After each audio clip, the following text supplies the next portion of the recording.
We are. It's Sunday night, 7 o'clock, and we're here. And we're going to be here every week.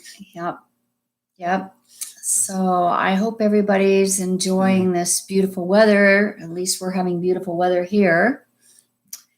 It's kind of nice to have mild weather for a change when it's supposed to be. We haven't had that in a few years, it seems like to me. Yeah. It's almost June. Wow. Well, you'd think that we would be pros at this now because we've been doing Zoom meetings with grandkids and a little bit, and but we're not. No. But given enough time each week for 26, 28 weeks, we might get this thing figured out. We might. So, okay, well, there's no reason. We'll just get going here. Okay, and we're going to be reading from our book, In Spite of Us, a love story about second chances. We were supposed to have a reading at a local bookstore this month, but because of this pandemic, we haven't been able to do that. We're still looking forward to it. Do this instead. Yeah. So every week we'll be reading each of us a chapter. Tonight we're going to be reading chapter 11 and 12. And we strongly encourage you to go back and listen to chapters 1 through 10 because the special thing about listening to our story live is that if you are reading the book or if you've read the book, you don't get the backstory that we're going to be providing every week. Just a little bit to let you kind of know some information that the book doesn't tell you. And we're going to be having a drawing to give away a book every other week. This book, Chicken Soup for the Soul, 101 Feel-Good Stories. Laughter is the best medicine. And Deb, my favorite author, has a story published in this book.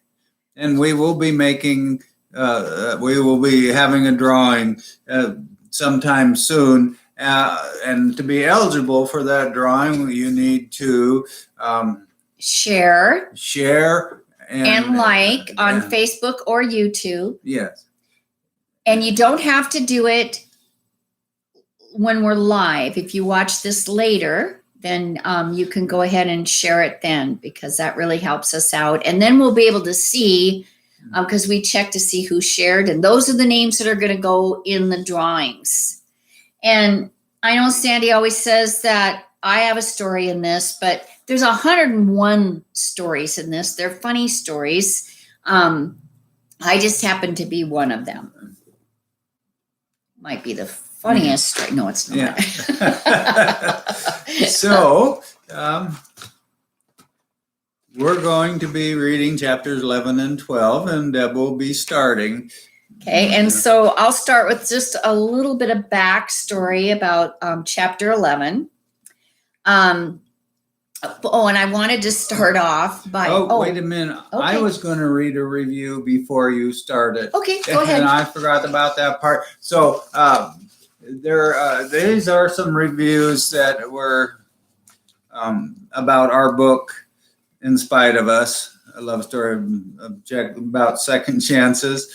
And this was a review by Nicole on Goodreads. I just love this book. In Spite of Us is a beautiful story. The book flowed wonderfully, and there wasn't ever a dry moment. The authors are talented. I enjoyed every second of it. I just love the characters in this book. You can't help but fall in love with them. I love seeing how everything played out. I definitely recommend this story. We do too. Buy the book.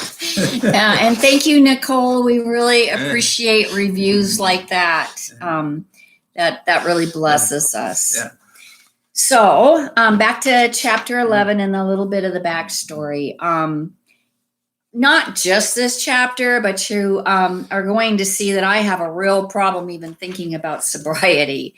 And I want you to kind of understand a little bit of the background on that. And I thought the best way is to tell you a story that I think really represents maybe how I was raised. And we had a whole side of the family that were non-drinkers, and we did not eagerly spend time with them. Okay. And I was aware of this as a very small child because sometimes, not always, but sometimes on Sunday, the drapes would be closed and we were instructed to not walk by the drapes because they didn't want anybody to see that we were home, and we were supposed to be very quiet. And that was because we had some relatives that would stop by sometimes after church on Sunday and knock on our door. So we'd have to walk around short so that they wouldn't see us behind the curtain because my folks didn't want to visit with them, basically because they felt guilty, I think. But the thing is, when your life is about drinking, then it's really hard for you to be comfortable hanging out with people who don't drink, and you feel judged all the time. So, also unintentionally, my parents badmouthed anybody, relatives or not, that did not drink or party. And as a child, hearing that, you grow up believing that the best thing about adulthood is that privilege to drink. What is not said in our book, but hopefully shown, is that by the time I met Sandy, I had hit my low, or bottom, as they say. And somewhere deep inside, I did know that drinking caused me a lot of problems. But at this point in our story, I was way off from being able to accept that. I wanted to do things right, but I was so confused. I was out of the sick affair that I had been in, but still very sick in my thinking. But I was trying, like not rushing into an intimate relationship with Sandy. And I wanted Sandy to think I was not much of a drinker because he seemed to think that was cute. Again, somewhere in my subconscious, I also knew I would mess up this relationship if I drank like I normally would. Again, I would never have admitted that every time I drink, something terrible happens that I ended up ashamed of the next day. Excuse me. I don't think I understood the point that I always drank too much.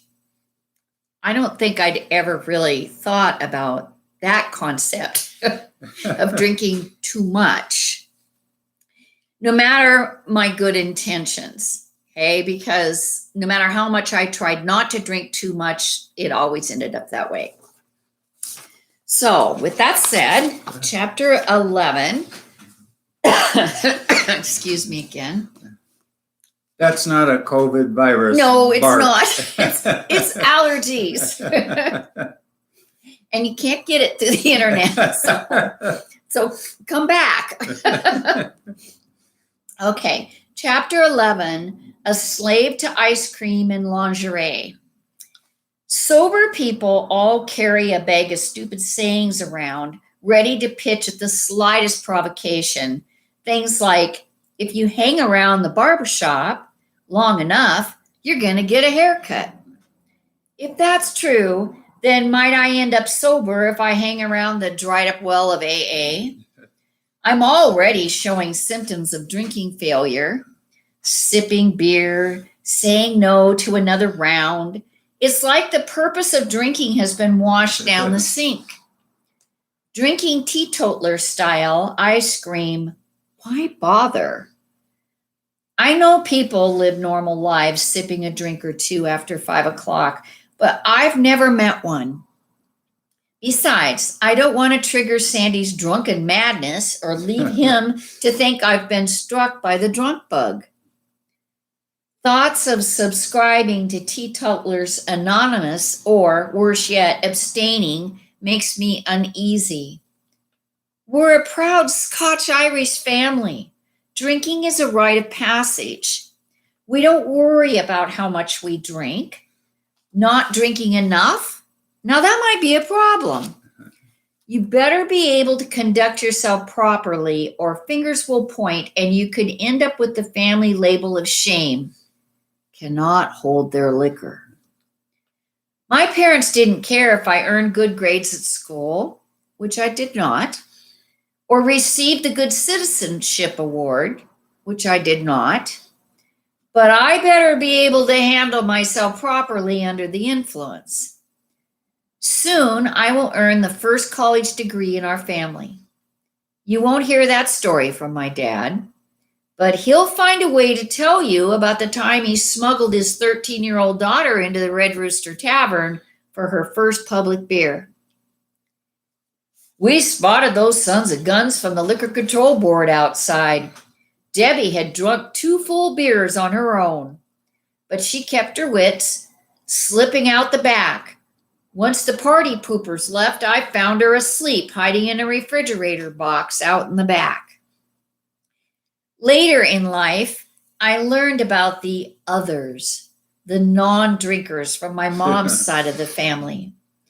They were well thought of, loved, admired, but their infrequent, unsolicited visits were not welcomed. Normally, we'd hide behind the closed drapes, ignoring their Sunday door knocking, waiting for them to tire, get back in their cars, and drive away. I may have led Sandy to believe I'm in the teetotaler category. I like the way he laughs when I order one drink or mix my beer with tomato juice. It seems to please him.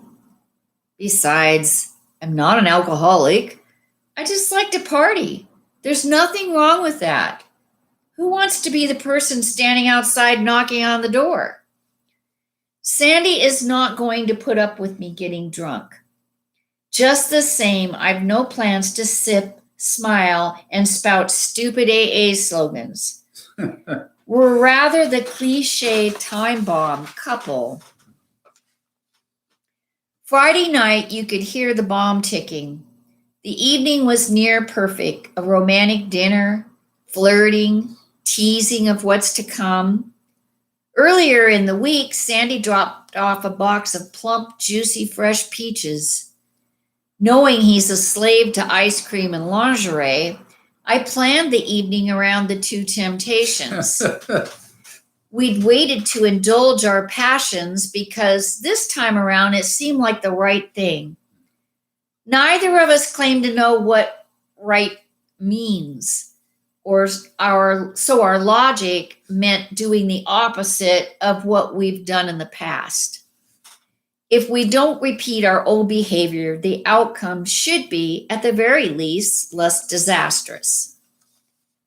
I want him, no doubt, and he wants me. I need that. The peaches with their juices and color seem to be in cahoots with my plans for seduction, as is the delectable raspberry drizzle and the creamy ice cream. Reaching the climactic moment when spoons are laid aside, Sandy lifts me in his arms, carrying me from the kitchen counter to the sofa. Teasing stage expired. I opened my eyes to help with the last button on my blouse. Out of the corner of my eye, I see a figure standing outside the sliding glass door. Instantly, I know who it is, but have hope I'm wrong. I slip away from Sandy and run to the door. It's Wayne, standing with one hand in his jacket pocket. I cannot make out the words of his malevolent whisper, but hearing it provokes a shudder. I've felt it before, the day he wrapped his fingers around my throat, boasting how he easily could snap my neck. Sandy ignores my warnings, chasing after him. He returns unharmed. We sit trading stories of unexplained noises, feelings, and warnings from OJ. If he's capable of this, what else might he do? I know he wants to hurt me. I see it in his eyes. Just then we hear tires screeching and see lights in the driveway. It's Wayne. I go out to make it clear I want him gone. When his window lowers, I freeze, expecting to see the pistol. Instead, he tosses papers out, yelling something at me. Sandy picks up the papers strewn in the drive. I don't hear what Wayne yells. Sandy tells me later it was, "Don't forget what we had." Sandy turns toward me. I expect he's going to hold me, reassure that we're safe. Instead, he approaches, eyes narrowed, accusing, calling me sick, saying Wayne never loved me. We scream back and forth. He leaves with the last words, "Why don't you give him a call?" I watch him pull away, weighing my options. Get drunk and call Wayne, call Sandy. Giving him 10 minutes to get home, I call. After it rings a dozen times, he answers, sounding like he's giving a command. Hello. Forget it. Goodbye. We listen to each other breathe. I know he never loved me. I'm sorry. Will you come back? 10 minutes later, I hand him a peach Melba and we finish what began earlier. Later, safely wrapped in his arms, my head on his broad shoulder, we fall asleep in my bed. Trauma all but forgotten. Around 4 a.m., we awake to high beams lighting the room and the sound of a revving motor closing in on the window. We pull back the drape, blinded by the light. It's him. I caught sight of the car just as he pulled away, Says Sandy. No way, go back to sleep. It's just some drunk. I fell back to sleep, believing it had to be non-related incident. A few minutes later, I hear noises once again. This time it's Sandy. I grab my robe, finding him in the front yard. Look what that idiot did, He says, pointing to deep tire tracks ending abruptly at the bedroom window. Do you really think he did that? I saw his car. It was him. Sandy's staring at me, waiting for words of assurance. I know what he wants to hear, that I'm 100% sure I'm done with Wayne. And I tell him so. But saying so didn't quite quiet the voice in the back of my mind, nagging, what if? What if my love language is acts of insanity, like stalking? Isn't this what I wanted? Passion? Mad, crazy love? Isn't this why I destroyed my marriage and family? Yuck. Yeah. Okay, and I'm going to read chapter 12, but this beautiful, crazy redhead has got me somewhere I've never been before. And I know I should walk away, if not run away, and do what I had been planning for the past several years, was to complete my college education and change my whole life, do things different. Deb and I came from two different worlds. She talks and talks and talks and acts, does things, makes things happen. And from where I came, we don't talk about anything.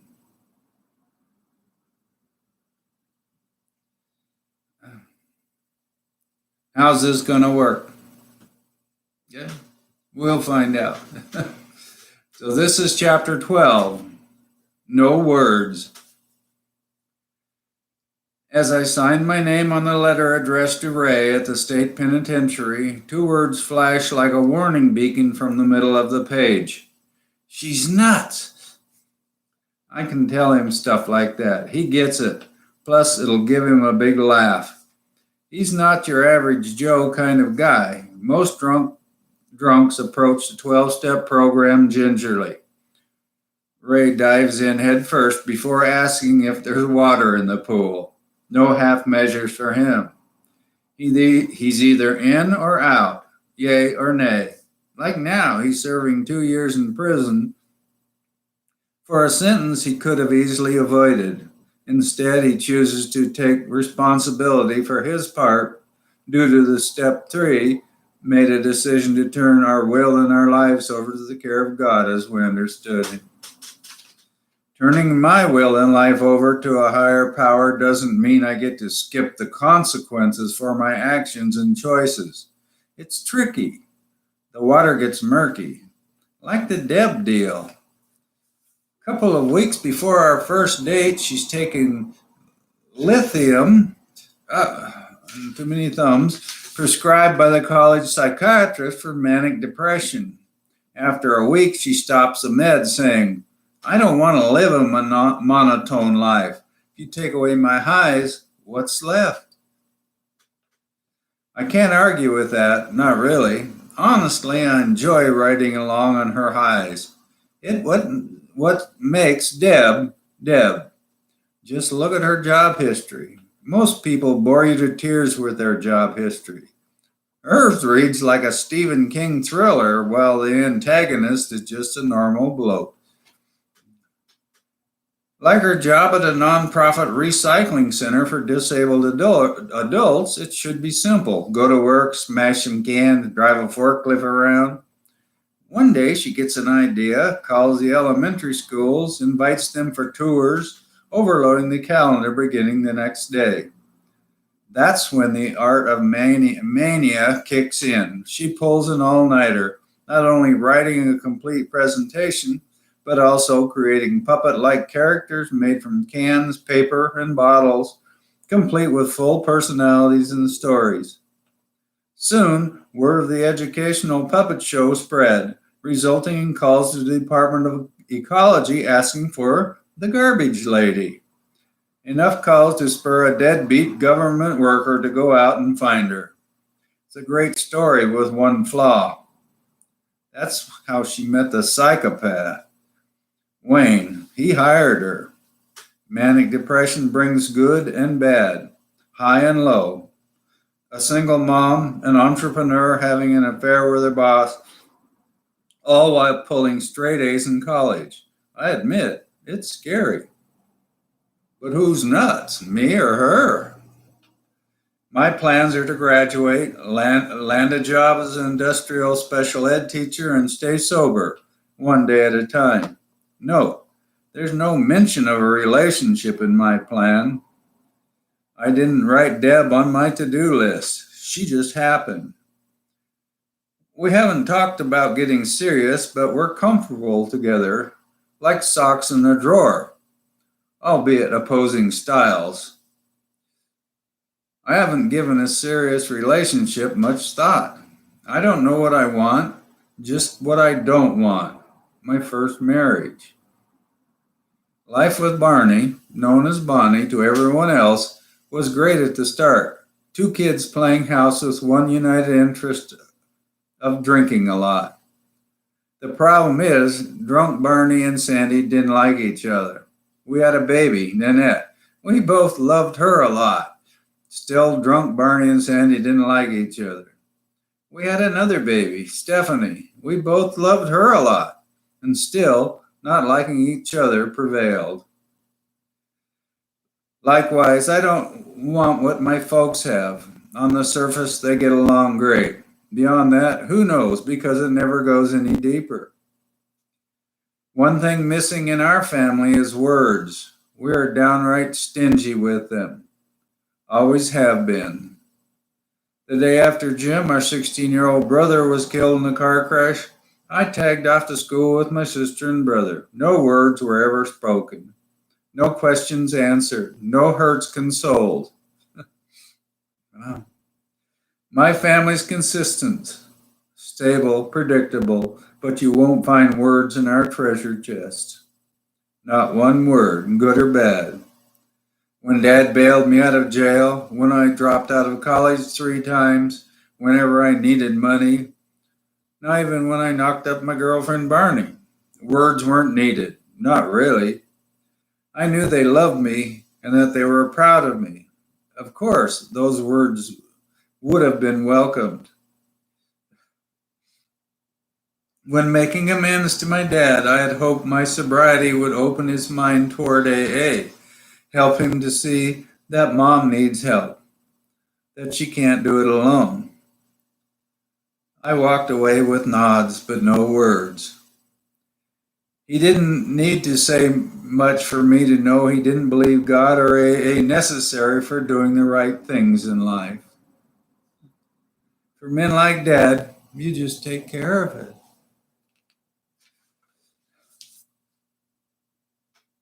I need to back off with that. Concentrate on finals. Get ready to be a student teacher at Davis High School, where I graduated in 1968. Stick to the plan. Tomorrow, I'll tell Deb we need to back off. Gee, I wonder how that turned out. Huh? I wonder how that turned out. Well, tomorrow got here. Yeah. Okay, so yeah. Yep. Our book available on Amazon, Barnes and Noble. You can get it through Target or your local bookstore, including Inklings. And you can order it lots of places if they don't have it. Okay, and we really appreciate you listening to our story, and we hope you go back and listen to the chapters you've missed, and we hope to see you next week at 7:00 on Sunday night Yeah. when we're reading the next 2 chapters. Yep, and next week we'll